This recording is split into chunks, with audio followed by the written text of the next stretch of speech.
Welcome back to the Trainwell podcast, inspiring you to move more, get stronger, and have fun. On today's episode, we have Trainer Farrah.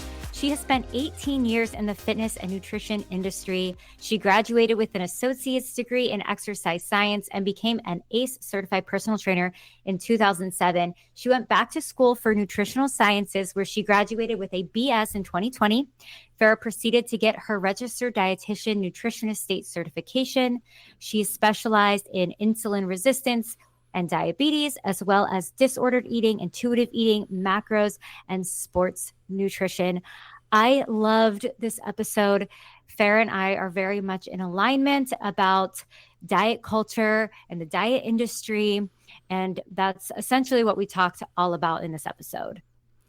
We want to thank you guys for listening once again. And if you haven't already, please go to Spotify, go to Apple Music, whatever platform you listen to, and subscribe and give us a 5-star review.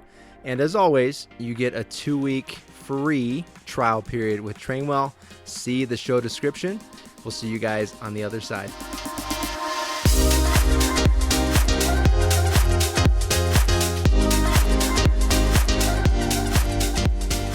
Well, I guess Joey set us up for a good segue into talking about food and nutrition and diet. There we go.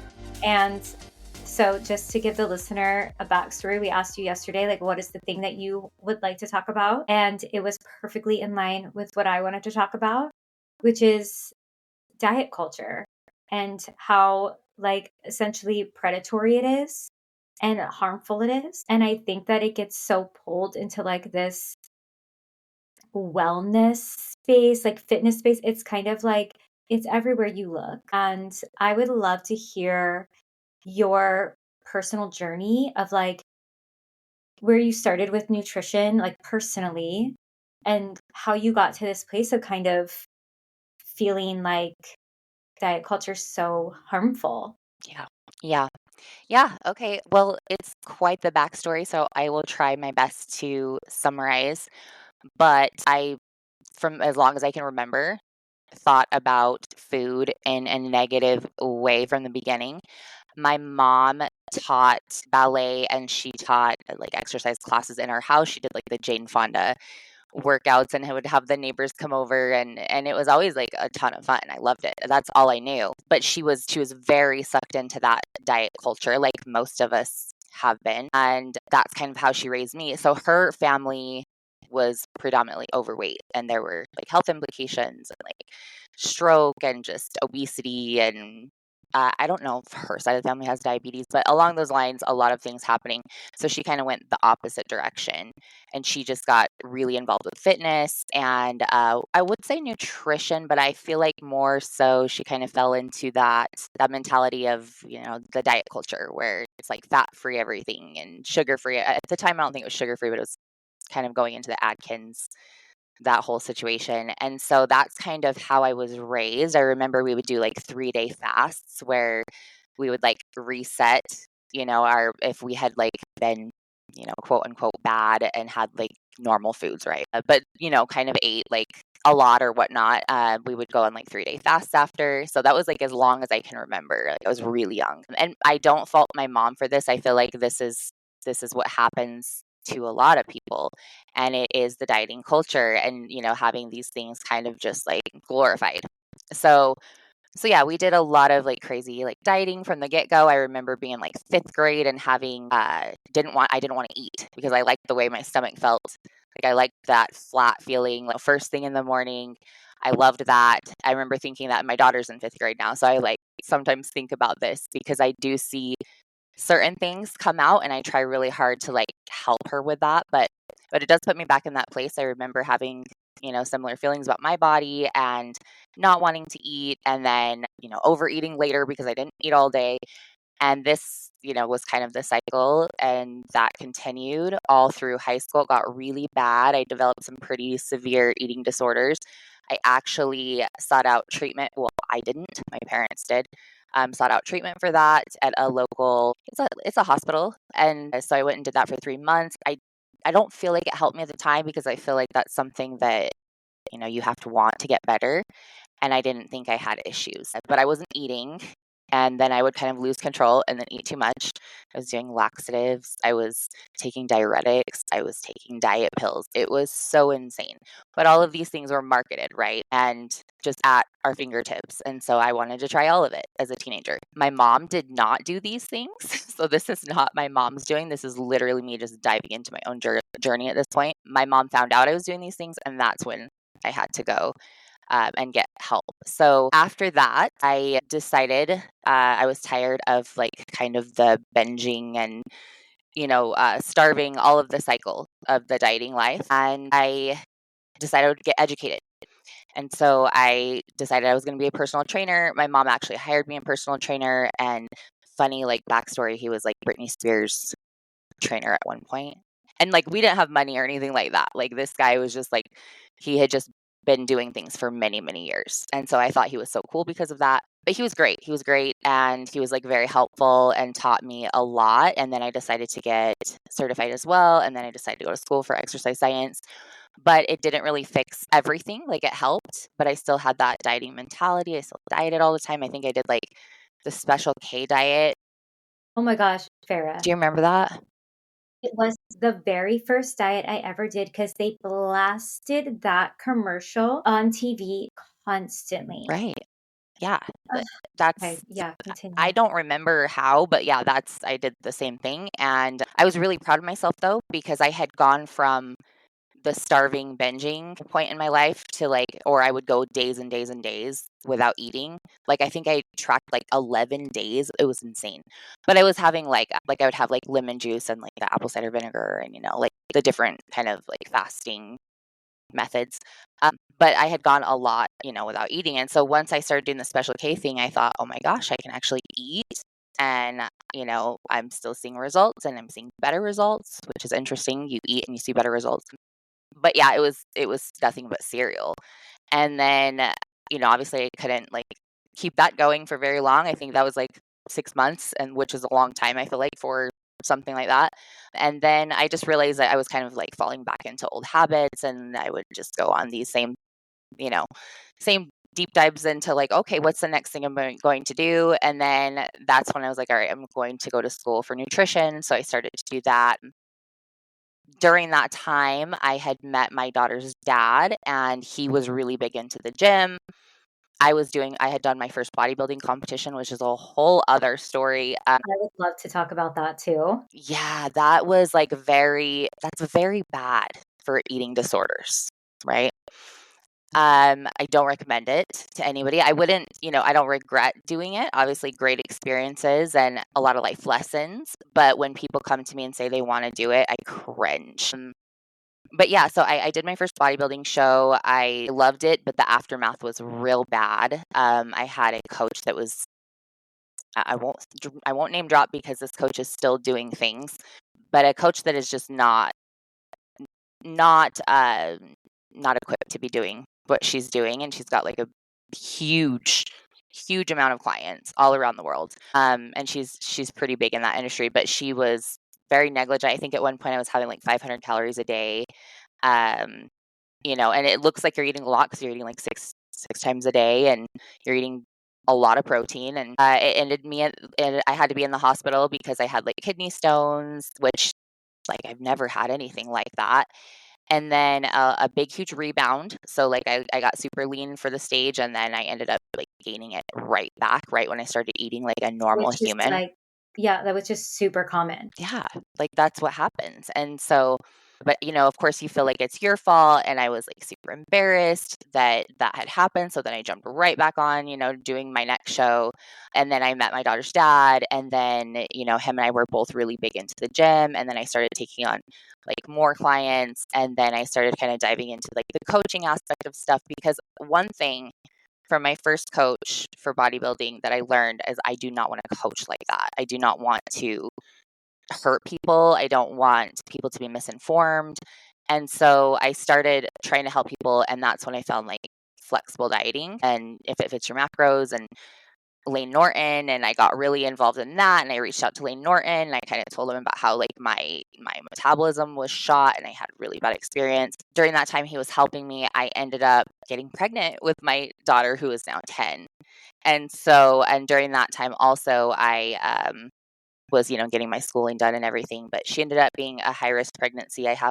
Found out I have like a double uterus. And so crazy stuff. But anyway, I had to kind of like put school on the back burner, but I was still like really eager to learn. I got like certified in a whole bunch of different things for nutrition, and I continued to like try to help people with that. I had like my whole meal planning, like making people meal plans, which at the time I thought was very helpful to, obviously help people with learning healthy things. I think that there are some things you can like cherry pick from that, right? But at the end of the day, like I was doing to them what was done to me. I was creating these meal plans that were impossible to stick to. I was, creating their macros for them and telling them, hey, like you can eat whatever you want within these numbers. And, I was trying to be very helpful. And then I kept doing that for a lot of years. But the more I learned, the less I wanted to do that, just because I felt like I was setting people up for failure. I do think that there's a time and a place for, knowing macros and like tracking a little bit. Obviously, there's a place for tracking, but to do it every day, I think that perpetuates like eating disorders, right? And so I'm trying to think because there's so much I went through, but I ended up eventually graduating. I went back to school. I like finished that over COVID, and then I started working in like a clinical setting. I also did like clinicals when my daughter was a baby. I would take her with me to our local hospital, and I would do like clinical work there where they were I had the oversight of them watching me help people, and they were showing me how to do things. And I didn't love that, I discovered as well, because it was very highly regulated, and I didn't feel like it was very healthy either, because a lot of it is, let's put them on a really low calorie diet because, it's doctor prescribed. And so I was having to do things I didn't feel good doing. So then I kind of went and did my own thing at a functional gym with a really good friend of mine, and I was helping people there. COVID happened, and that kind of shut everything down. I moved really far north in Utah, so I'm like very far away from that, but I still like love that like part of my life, the functional aspect, functional medicine, like the training part of it. And I missed training people once I moved out here, and that's when I found Trainwell. And so, yeah, I don't know how much I skipped over. I feel like there's so much, but that's kind of like that's my journey. You did great. That's an incredible story, Thanks. Farrah. Thank you. Yeah, Thanks. Yeah. that was awesome. And it's interesting. Like I feel like my trajectory and yours was kind of very similar. And like when I started opening up about my story, you realize, and I don't know if you feel the same, that like it's so similar for everyone. Like it is crazy how much like everyone is unique, in this story, but like it's so common. It's so insidious. And like there's so much to dive into here. And I think like it's crazy to me how much you and I ended up in like a very similar space of like how harmful it is, because and I wonder if you could speak to this. Like I think the thing that is so challenging about it is how much the blame of all of this is placed on the individual. Like you couldn't stick to this diet, well that's your fault, try harder. You can't make your body smaller, that's your fault, do better, try harder. Like, starve yourself, work out incessantly in the gym. But the truth is that it's not the individual's fault, it's the diet industry's fault, because none of these plans actually work. 99, 95, 99% of the time the rate is failure. Oh yeah. Yeah. Joey, were you going to say something before I I wanted you to, jump in and tell talk you, your ear off? you two, like, you need to tell your story more and more and more, because our clients listening out there, they want to be smaller. There's this constant pressure, especially with social media, and you go in the grocery store and there's the magazines. Like, there's a whole story behind that photo shoot. And so, Farrah, take us down the path of why our diet's so ridiculous. Yeah, I mean, I feel like I could like Darian just said, I could go in so many different directions with this, and I could talk forever. I think there's a lot of misinformation out there. There's a lot of confusion. I think there's a lot of money to be made in that industry. And so I don't feel like there's a huge drive to like educate people accurately. I compare it to politics all the time, actually. There's just like a ton of propaganda out there, a lot of stuff. I feel like dieting is made to kind of like create unrealistic cycles because of those things I just mentioned, like spending more money on the next amazing supplement or product or, I don't know. I was going to say gym equipment, but I'm like, I still do that all the time. I feel like gym equipment is a little bit different, but going into, buying things and like spending your money and then going down that shame cycle because you can't stick to it. And I think that that's why this keeps happening. And I think that's why it's like such a big thing. But I feel like you can't like stick to a diet because there's no longevity in it. It's not sustainable. For the most part, the dieting culture it's like extreme, right? So you're like with the ketogenic diet, there's a place for that in medicine. And, it came about because of epilepsy and seizures. And we found that actually tremendously helps. Now, the longevity of having an 80%, fat-based diet for the rest of your life, it's just not realistic, right? Like what's going to happen when you go to a birthday party or anytime, like, you're just hanging out on the weekend and there's like popcorn there, like all of these things that cut out almost an entire macronutrient, which with keto is carbs. You can't have most carbs, right? Things like that, like they're just not sustainable. Like things where you're just like cutting things out, they have to be super rigid. Like it's not going to work for most people. And, it works short term. So like if you're able to do, like I was talking about meal plans, I loved the idea of meal plans because people lack structure and I think they just don't know what to do. And there's so much information out there. So the idea of having a meal plan and have like macros and have it broken down for you, I loved that because I'm like, this is going to help people. Like they're going to know what to do and they'll do it. And I saw such crazy results with my clients doing these meal plans and following their macros. And, I was like, posting their success because I'm like, look how amazing these guys are doing, like, just like celebrating them. And then they would like disappear, right? After a while. And I'm like, where did they go? Well, it's because they can't stick to that. And then they start eating like a normal human being, just normal, right? And then everything comes back. So all that work that they put in, and then they feel ashamed. And I feel like it's a cycle. So yeah, I don't know if that answered your question. I have like tremendous ADHD. So No, that's perfect because I think like I got to a very similar place where like there was a point when I thought that what I was doing, which offering macros like you did, meal plans like you did, was like, oh my gosh, you can now eat whatever you want. It's not a diet, quote unquote. You can eat whatever you want. But even that was so unsustainable because any type of restriction, to me, in my opinion, any type of restriction can and many times will cause a swing in the other direction. And it sucks because you do see that success.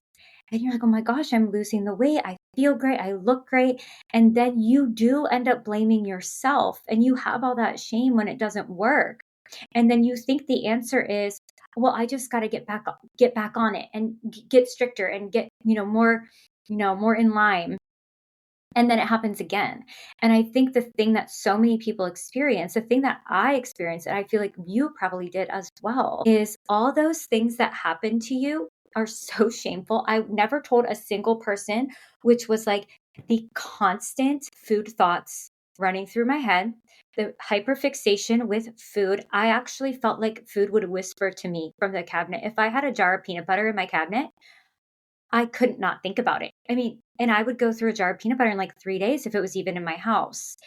And I thought I thought I was addicted to food. Like I thought I had a problem. I didn't understand the reason that I was getting dizzy all the time. The reason that whatever the symptoms are was because, and then when I would binge on the weekends, I was failing. That's what I thought.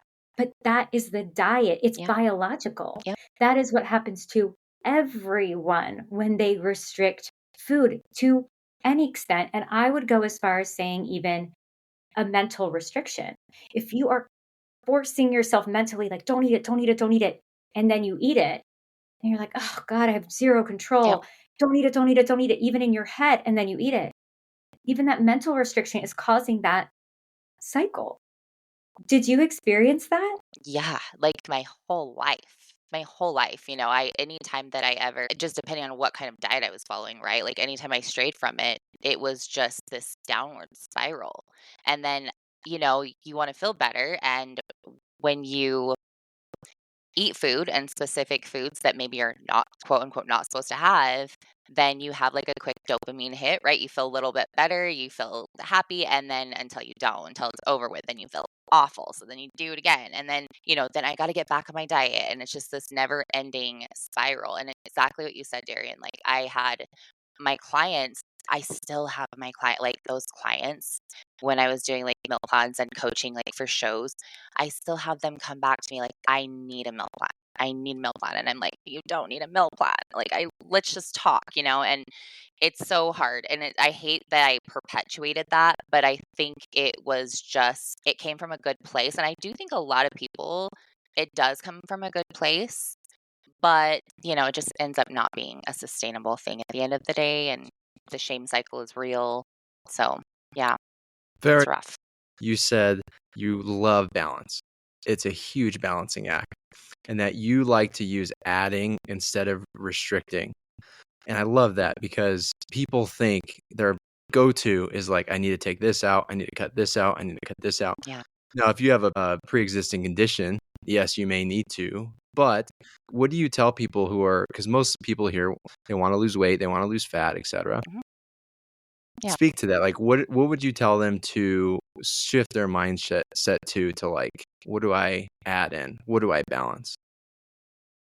This is a great question. And I think I remember, so I think this is the great thing about having gone through all of this. And you can speak to this too, Darian. Like, I think that it puts us in their shoes. And a lot of times it's hard because I remember being in those shoes and somebody telling me something.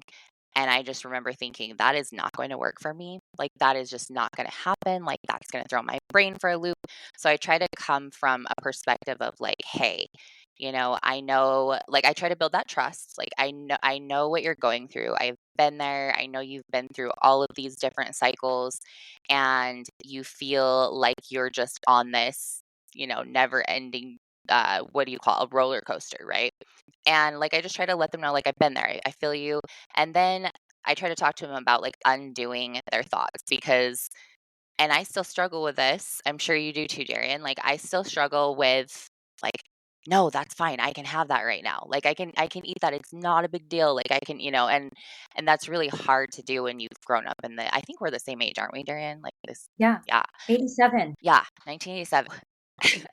Yeah. I think that time period was really hard because I mean, I think it's been hard for a long time, but I think we just have all of these different things that have been drilled in our head and it does come up still. So I will talk to the clients about like, hey, this is going to happen. You're going to feel like you shouldn't eat this or that you should, you know, go work off what you just ate, because that's like a big thing that I hear. But, let's try to undo that. Let's check in with ourselves more. So I talk to them a lot about like intuitive eating, which I know is very complex and it takes a lot of practice. But I do talk to them about just honoring their hunger, their body, how they're feeling, checking in with themselves, making sure that they have things available, not so much like always prep your food type of thing, but also having like availability of like a plan B or having like I keep like different snacks in my car, like nuts and things like that, so that I'm not starving and then like overeating at the end of the night. So I try to give them a lot of tools, but we talk about, adding versus restricting, kind of what you just mentioned. And I think that's something that was like unheard of when I was learning things about nutrition, right? It's always about restricting, like take out the carbs, take out the sugar, all of that. So I feel like the reverse of that, like you think about what carbs do, like you guys tell me, what do carbs do? Give you energy. Give you energy. Yeah. So you get energy, right? Okay. So then if we have carbs and we add a protein, like what does protein do? Builds back muscle. Build your muscles. Yeah. So you have energy building your muscles. That's great. So why not put those two things together? And then let's add some fat. But carbs are bad. Like I get fat eating carbs, Farrah. This is so true. This is so real though. Like this is such a real thing. Yeah, no, they're not. They're not bad. They're great for you. Like we have to have carbs. We have to. Like our brain literally functions from carbs, like from glucose, right? So we have to have them. But, and like we can go down a tangent of like pathophysiology or pathology and like how you have to be like limited in specific situations, I guess. But still, even then, like I just think adding and pairing things is so important. So, like having your fat and your carbs and your protein, such important things. So, adding veggies that have like high fiber, like, and you've got antioxidants and minerals, all of those things that are in veggies, like adding that is fantastic. And you're going to feel better having a bunch of vegetables as opposed to just having, not having vegetables because you're just adding more volume, right? So that's great. Increasing your fiber, increasing your water intake, opting to like put protein and fat in your meals, whatever you're eating. Like I would just say like adding more of a balance to what you're doing is going to actually at the end of the day probably put you like in a caloric deficit. Which at the end of the day, there's science, right? You got your science there, like calories in versus calories out. Everybody hates that term, but there's truth to it. And I feel if you are in a caloric deficit, but you feel good, like you've had your balanced day, you've had everything you wanted to have, that's great. And that's kind of what we strive for is just to be like fulfilled and having that balance throughout the day so that you're not even thinking about restricting and dieting. Like you're just good. Like you're just feeling good and content. Does that make sense? Yeah, I think something you hit on about like you're not even thinking about that. It's because you're well fed. It's only when you're not well fed that your brain biologically will start to think about food. And I think so many people wake up in the morning, they want to have a quote unquote good clean day. They'll eat little bits of food or only clean foods the whole day. And then they go, but then I lose it at night and I'm snacking all night. Yeah. And I'm like, what did you eat all day? Like your body is now, you're so Yeah. hungry to the point of like being past the ability to control your intake. Exactly. And when you eat throughout the day, you don't have to be controlled. Your body is now well fed and it's very natural. But like you said, you touched on intuitive eating. I'm a huge intuitive eating person because it was the thing for me. And I realize everyone's different, but for me, this is the thing that truly got me into recovery from my eating disorders and disordered eating and eating disorders again. And it was coming across intuitive eating that was the thing. But what you said is exactly right. It takes years. It truly does. I dedicated myself to intuitive eating for probably 5, 6 years of having lots of ups and downs until I finally could eat quote unquote normally, just like a normal person without having to think about food all the time. And one of the things, because it sounds like we're in a similar place, like people will still ask me, like, can we do macros? Can we do meal plans? For me personally, that's not within my integrity because I truly believe that long term it's harmful. And I'd rather help them have something that's super, super sustainable. Hmm. It might not get these short term results that they want, Right. but long term it will be so helpful. And I think what I butt up against initially when I bring this up with my clients is they are in deep pain because they hate the way their body looks. They're so uncomfortable. I've been there. You've been Yep. there. That deep, desperate pain of I'll do anything to not look like this. And then you basically have to grieve this idea that you're ever going to get there. But the truth is, you never were Right. going to get there because there's a genetic component and because diets don't actually work, but there's always that promise. That's what Yep. diet culture does, that promise of it'll work, just try this one more thing. Yep. But that grief of like having to go, I may not never have this dream body that I want, but what you get on the other side of that is a fulfilling life, Yeah. the ability to enjoy food Yep. and have spontaneity. And like what you're saying is that balance. So, like, what do you say to those clients who are still coming to you and they are saying, like, I want that meal plan, I want this body, I want this thing? How do you help them to cross that line into like, okay, I'm gonna give up that dream maybe? Right. Yeah. See, that's the hardest part of that job, right? I feel like as for us as trainers and, or being a dietitian when I was in the hospital, I was literally telling people to do things like that, which is why I left. I think the hardest part is getting people to hear and like utilize what you're saying and understand what you're saying. I do think that's the hardest part. Yeah, for sure. So when people do come to me, I do try to remind them, hey, the last time you were on a meal plan, what happened? Are you still on that meal plan? Are you still thriving? Like, you're still getting the results? Like, no.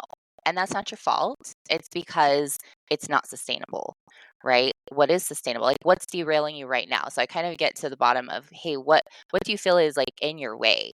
And usually, you'll hear something like drinks on the weekend. Like, I'll be really good all week long. I know you guys have heard this. I've been really good all week long. And then on the weekend, I undo everything because I overate or I drank alcohol or, whatever it is. And to me, I'm like, and what's wrong with that? Like, what's wrong with that? Well, I'm obviously working really hard and I'm not getting anywhere. So I try to kind of dissect what they feel is like shame, right? And also um what's truth, because like obviously like overindulging is a thing and like overdoing is a thing. And I think again that it's perpetuated by the dieting industry because you feel like you can't have alcohol, you can't have chocolate, you can't have fast food, all these things. And so you think you're being good all week long, and then going into the weekend and having like normal things happen, and then you tend to overdo it because you have to get back to that quote unquote normalcy in the week. And so there's just like this big cycle. So I'll try to talk to them about that, walk them through it. Like, this is not working for you, right? Like, this hasn't worked for you. This hasn't ever worked for you. And they'll say, oh, well, it did. Okay, well, if it did at one point, but it's not now, that's where we need to focus, right? And I always talk to them about, like, aren't you tired of being on that cycle? Like, don't you want to just feel normal? Like, I had a client yesterday and she was talking to me about how she's so jealous. And I'll have to ask, like, you'll have to speak to this, Joey, because she was talking about how her husband has never dieted, like extreme, right? And like he kind of watches what he eats now, but he has what he wants. And so he doesn't understand why she is so wrapped up in it all of the time. And she's like, and I've faced this like with not so much with my husband because he has gone through the dieting a little bit, but my ex, my daughter's dad, he's just like, have a couple, like have a cookie. What's the big deal? It's fine. Just have one. Move on with your life. Like, it doesn't even taste good after you have one. And like, he has this very healthy relationship with food. And I just remember thinking like, why are you like that? Like, how are you so, but he's never dieted. And so I think that that's like, do you relate to that, Joey? Like, is that something you? 100%. So my wife is very similar to you girls. I mean, she struggled along the way, and as I think most females can do, especially when they get into fitness. But with me, the only weird relationship I had with food is I had to cut weight for wrestling. But for years of doing that, I basically I'm blessed with and Darian, you hit on it right on the head. Like, genetics play a major role in this. And so I am very fortunate and blessed to have the genetics I have, so I can buffer a lot of crap. Another obstacle I think people have are kids, but that's a whole nother discussion too. But can I pause here and ask you guys about intuitive eating? Because this is definitely not my realm of expertise. And Darren, I know you're a pro, but like, what is intuitive eating? Because I always hear this term, but I don't know what it is. Yeah. You want me to answer that? Yeah, you go for it. So intuitive eating is just like exactly what it sounds like. I mean, it's just being intuitive, like checking in with yourself about how you're really feeling, what's going on. It's kind of rejecting diet mentality, which there's a whole psychological component there, right? But you're honoring your hunger, you're making peace with food. So you're not demonizing food. You're not saying this is good, this is bad, which is everybody has done in their life, I feel like, to more so of like, is this something I want, or do I even want anything right now? Am I even hungry right now? Am I thirsty? Like, am I upset? Like, kind of just checking in with yourself. And then I call it like silencing your inner food police. Like, don't put too much like emphasis on like, I shouldn't have that or I should have that. Like, just kind of experience like where you're at in this moment. Like, how's your energy? Like, how have you eaten today? Like, just are you upset over something? Like, for me, I didn't sleep last night. So like, I don't know what it is, but when I don't sleep, I do know what it is. But when I don't sleep, I tend to want to overeat or like reach for like quick energy, right? So I can kind of check in with myself and think, why am I having these cravings? Because I did all morning. I had these, we have the elves, the Christmas elves running around our house with like chocolates and candies. And I've been wanting to reach for them, which I did have one this morning. It's fine, not a big deal. And that's another thing, is just like letting go of that whole notion that like I can't have that, because like you said, Darian, then you end up overdoing it when you can. So yeah, I think just like learning coping skills and like learning about yourself and like what you really want and how you're really feeling is huge, which is so hard. It's like harder than it seems, right? Just like having respect for yourself, appreciating your body and all of the different forms that you're at. Not saying that you can't have goals and like get to a different place, but like respecting yourself and honoring that throughout the process. Exercising, right? Like getting moving, that's going to help, like with your intuitive, just like your regulation of things, like being able to get a feel for where you're at. Yeah, like I don't know, that's like a very broad definition, but that's kind of how I look at it. Yeah, I think that's right. It's like becoming a normal eater again, like how we were born. Like I actually, when I had my kids, Farrah, I don't know if you were like in the intuitive eating mindset when you had your kids, but was like, okay, I want to like test this. I would put everything on my son's tray. Like I would put blueberries with chicken and then some M&Ms and then like everything that was available, like that I would want him to have for that meal, and to watch him just intuitively eat. Like Yeah. he sometimes would eat the M&Ms first, or he'd eat one and then have a piece of chicken, or then the blueberries. Sometimes he didn't even touch the M&Ms. Yeah. And you watch a child who's just listening to their like innate Mm-hmm. cues. And like it's all about getting back to being able to listen to your innate cues, Yeah. your body's cues. Mm-hmm. And I think what you said about like noticing your policing voice Mm-hmm. versus your like observational nurturing voice. And I mean, that's like a good tip for anybody. Like one starting place, I think, and you can jump in, Farrah, is like when you're having those policing thoughts, like, "Ugh, I really shouldn't," just observe that thought. Like, Yeah.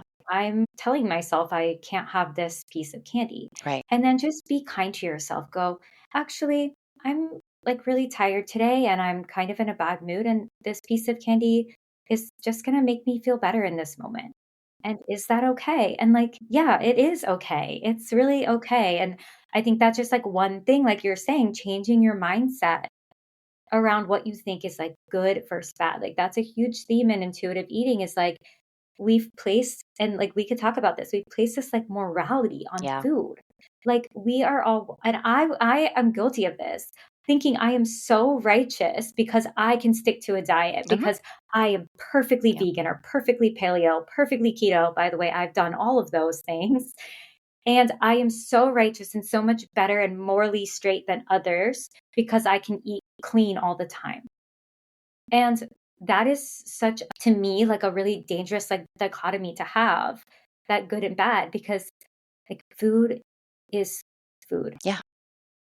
Yeah. Did you experience that? Oh yeah. Like I absolutely, like I remember my friends, like I remember influencing my friends to, like I wouldn't eat for a couple days, and I remember I felt like that was like a superior thing.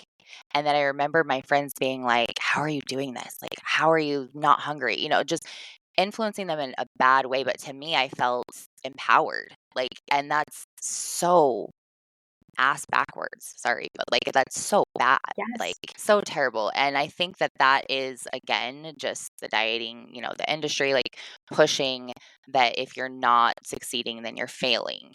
And it's just really bad. Like there's so much misinformation out there, so much. You know what frustrates me about diets is like it's such a good sell, and at the end of that you have some celebrity endorsing that diet, in the ads, and people see the quick fix, but like you guys are saying, like it's a very dangerous place to be, and it'll only Yeah. get you in a mindset of the less I eat, the smaller I am, the more Yeah. superior I am. How do we change that Right. Mhm. mindset? Like, where do we start? That's a great question. Like, that is a great question. And I think that that's where everyone gets so lost, because if you get on like any social media platform, or you get on Google, or you get on TikTok and you Google that, you're going to have like 500 different approaches, right? And you just nailed it, Joey. I feel like the media, like the advertising, so I can attest for this. When I was like doing the coaching and like trying to get clients, like I had a huge amount of people coming in and being like, hey, like, what are you doing? Like, what are you doing with this person? Because I was doing like the before and afters, which they were, Talk about how predatory that oh is, my though. gosh, it is so bad. And like, and at the time I thought it was a great thing. You know, I thought I was doing great things for these people. And I still love these clients and I'm proud of them for what they have done and what they've gone through and like their own journeys. But yeah, no, like that's when I started getting like tons of clients because I was showing them, look at what we did with this client. And it's not like I was like massively restricting them. We're doing if it fits your macros. So it wasn't like insanely terrible, but it's still something that like you can't track every single day. You can't do these things every single day for the rest of your life. But yeah, once you put that advertisement out there, that's like the biggest thing for people. It's like they see what they want. They're like, that is what I want. That is what I'm going to do. And what's unfortunate about that, so like I talk a lot about studies. Like I'm really big into studies. If there's not a very conclusive study done on something, some claim being made, I don't buy into it. And that's how I am with everything, politics, anything. I feel like learning how to properly research is huge. I know not everybody can do that, but finding a professional though that like does rely on studies or like actually look into these things, because there's a lot, like what you just talked about, Joey, is like the anecdote, like personal stories. Those are the biggest things for people and like why people jump into them. They're the least reliable evidence out there, right? Because you have somebody that maybe is like, I don't know, for example, doing what's like one of the fads right now? Like what's something you guys see all the time? Intermittent fasting. Intermittent fasting. So you see that somebody's doing intermittent fasting, they've had tremendous results, they've gotten leaner, you can see their muscles, all the things, and you're like, I'm going to do what they're doing. Intermittent fasting, there's so many parts to it, right? I mean, you don't know what this person was exactly. You don't even know if they were doing intermittent fasting, to be honest. Maybe they don't know if they were doing it. Intermittent fasting, side note, like you guys, how do you guys feel about that? Like just to ask you, like, I don't know, Joey, how do you feel about that? Well, for me personally, so I'm Greek Orthodox, and so I love to fast to clean out my gut, but I know that's what works for me. But I've learned that when I fast, it teaches me this discipline on how I don't have to rely on food so much. Okay. But it's not for everybody. Yeah. That's Well, a great point. Go can ahead, I Darian. Yeah. yeah, I just wanna say, because I did intermittent fasting as well, like, every single diet, I've done it. Um, It's hilarious how you think it's working, and then when you reflect back, I was like, "Oh, wait, I was starving myself all day." Yeah. I every day came home so grumpy on a warpath, like, my husband at the time would try to hug me, and I'd be like, "Move Don't touch over." me. He's, like, blocking the fridge. I'm like, "Get out of my way. I'm starving," and yet I'm losing weight, so I think it's, quote, unquote, "working," but I'm like, "Look at my life." My life is completely revolved around when is the next time I'm gonna get to eat, and then Yeah. I'm so hungry when I do eat that I'm eating way more than I would have had I just eaten throughout the day when my body was in a normal, settled state of hunger. Hmm. And I did that for years. Yeah. And when I finally started eating, I was like, oh, oh, Yeah. this whole time thought I wasn't hungry in the morning, but actually I was convincing myself that I wasn't and training my body to only notice hunger when I was ravenously hungry. Oh So yeah. any subtle feelings of hunger, like I didn't even register that as hunger. And Yeah. that's to quickly touch on like the before and afters, like that is the reason they're predatory, because someone's going to take that Hmm. snapshot in time of their body looking a certain way, Yep. but you have no idea what that person's life is like. No. They can never go to a birthday party because they won't eat there.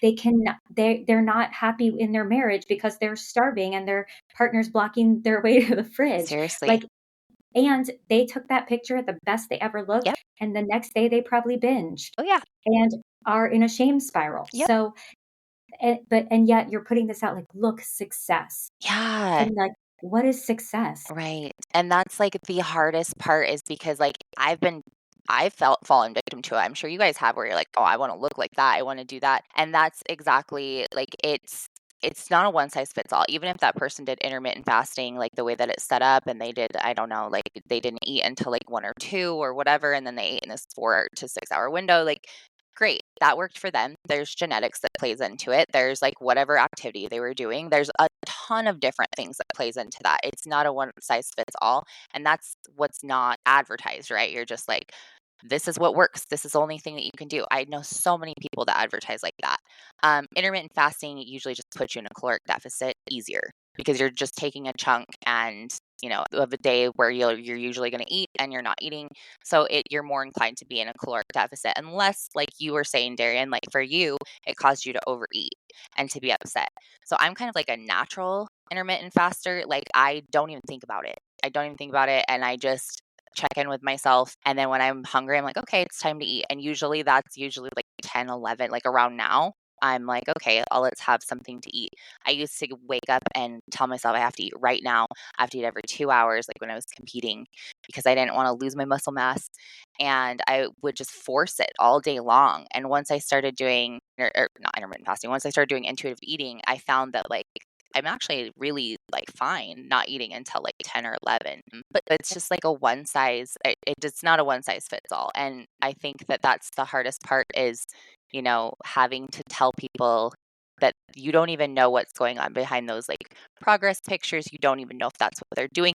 Maybe they don't even know it because people are very like misinformed. And there's this like phenomenon out there where people will do multiple things at once and then they give the credit to one thing, right? So like maybe they've changed their exercise, maybe they are having more fiber, but then they're kind of doing more like intermittent fasting. So they're like, oh, that's it. It's just intermittent fasting. And then, so there's just a lot out there. So I just wish people knew how to like educate themselves a little bit better. Like there's even like case studies out there and like that aren't great, and those are peer reviewed by experts, but it's based off of one person, and so you can't say that that one person like is enough evidence to like speak to an entire population.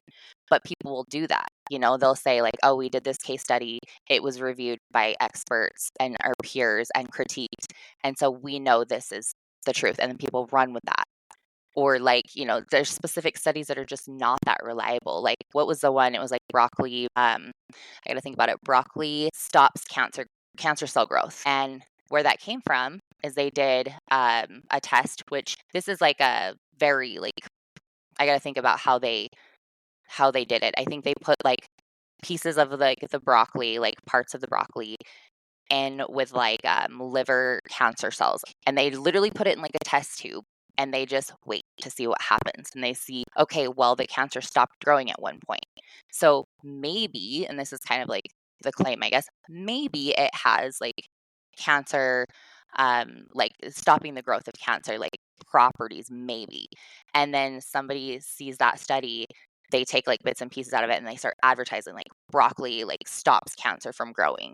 Well, we don't even know that, so you have to like look into like what you're reading. And that's like a cell culture study. So those aren't even that like reliable. But if you look into like the human based trials and which are long-term studies, those are still hard because like you're having to follow people for like 10, 20, 30 years and like assume that they're doing all the things. Like it's still hard, but we have to like do science somehow, right? And so putting all these things together and then coming out with like a conclusive study that's been peer reviewed and there's actual evidence involved. Those are the things you want to look into.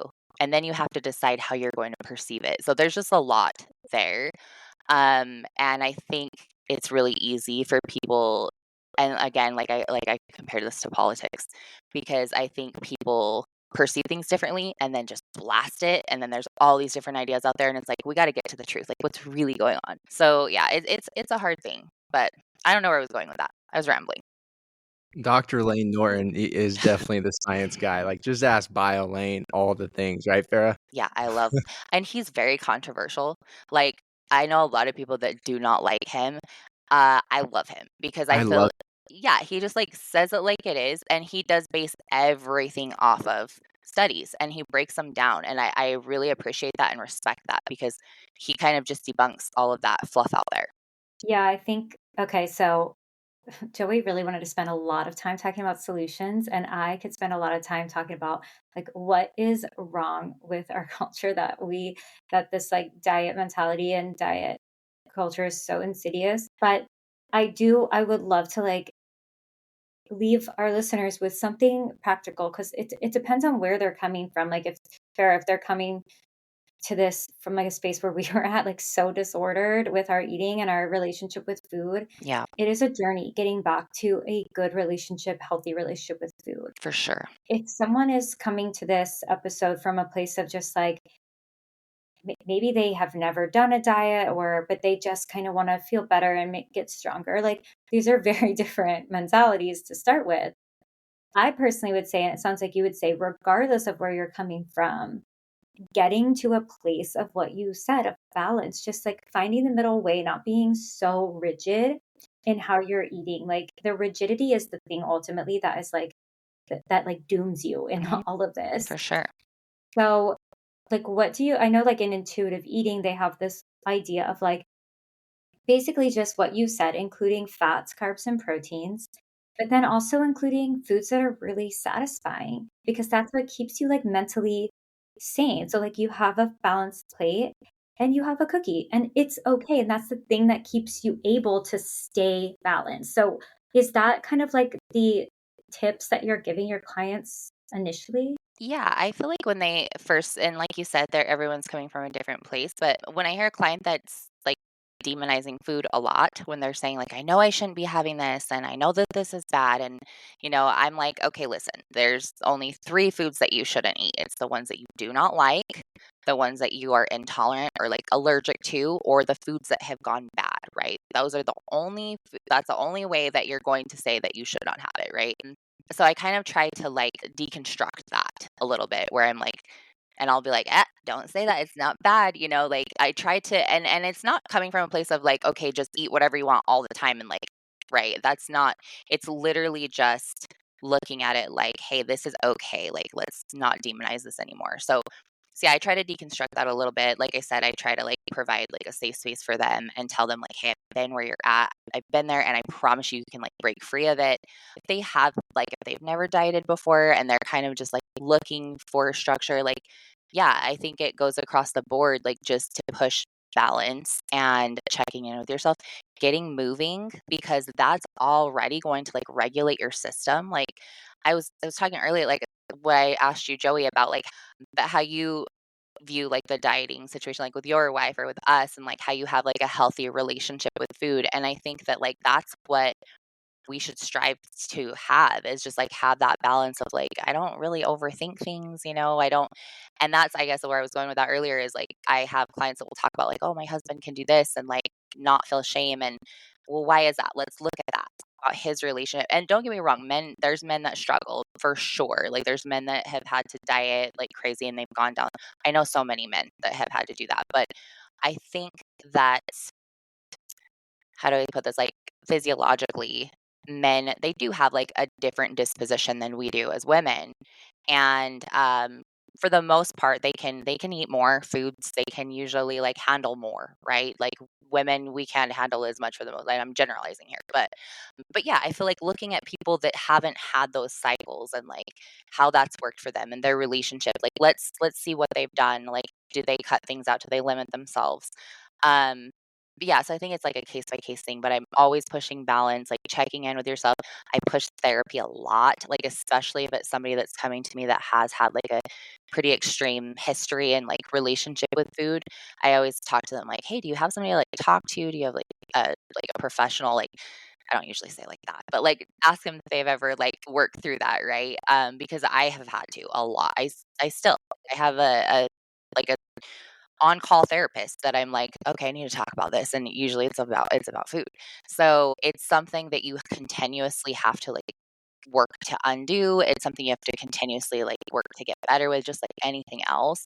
But, yeah, just, like, overcoming those things that have been built up that are false, like, maybe just, like, throwing that narrative away, like, finding new habits, adding things, like, nutrition, like, having, like, nutritiously dense foods in your house that you can grab, like, just, like, learning more about food. I don't know, like, just education is power, and having help with that is huge. I think stay away from coaches that push, like, a one size fits all agenda, or that are constantly, like, advertising products. I know that I've been that person. I was sponsored by GNC, so I understand, and there's a lot of great products, but if you have a person that's constantly pushing things all the time, like you don't really know where they stand, right? And if they're pushing like a specific thing, it's hard. I feel like the professionals that like are going to help you are the ones that are like, hey, not everything works for like not everything works the same for everybody. Like everybody's different. Let's get to know like what's going to work for you. You know what I tell clients, Farrah? What's that? One size fits nobody. One size fits nobody. Like that. I love that. We so have to have you back because I know we're running up on time, and so please come back and talk. Yeah. Anytime, like we can go into all the different areas and do all the things. So you just let me know and I'll be here. Can we conclude with some overrated, underrated, where we'll ask you a quick thing and then you give a quick yes or no and explain why? Darren, you want to kick us off? Yeah, no, you kick it off because you had a lot of good ones in your mind. Okay, you ready? Ready. Overrated, underrated. Calorie counting. Overrated because it can definitely push the agenda of like, or just push on disordered eating at the end of the day. I have a good one. Overrated, underrated. Portion control. Ooh, nice. The term is cringy to me and it's overused. I guess I would say overrated for the term. Gut microbiome. Overrated, underrated. I'm gonna say overrated right now. It's a huge thing right now. Okay, one more. Oof. I am gonna throw a big one at you, and I'm about to open up a can of worms. Oh boy. Overrated, underrated, Ozempic. Gosh. Okay. Oh, dang. I like fluctuate on this a lot. I think anything that's like a huge hype that people are really focusing on and not using it as just like a supplement or like a tool, I think it's overrated because you have to have like that's what I'm going to say about a lot of these things. Like it could be a tool in your toolbox. It could be like something that could fit in with what you're doing, but don't just rely on it and make it the thing. Yeah. I feel like time will tell with that one, honestly. Exactly. Yeah. Thank you so much. I could seriously do like 5 more hours with you and talking about this. I mean, maybe we should do a spin-off podcast all about diet culture because I could really talk about it forever. Yeah, me too. That's like something I get really passionate about. That's when you see like my ADHD kick into overdrive when I'm just like everything's coming out and I'm going on all these topics. But yeah, nutrition is definitely like I think just what we're doing is definitely a passion of mine. So Farrah, I even took some notes today. You did? Thank you. Yeah, I was going through because this stuff is golden. So thank you so much, Farrah. We'll let you go. Okay. Thank you so much. You guys have a good one. Bye bye. Okay. Farrah. Bye.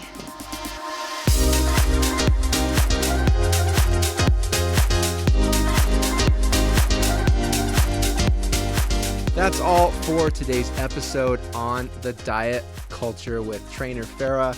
We want to thank you guys so much for listening. As always, if you want to try out Trainwell and get matched with your very own personal trainer, you can click the link in our show notes. Our email is there as well, and we'd love to hear from you. So shoot us over an email. We can't wait to talk with you again soon.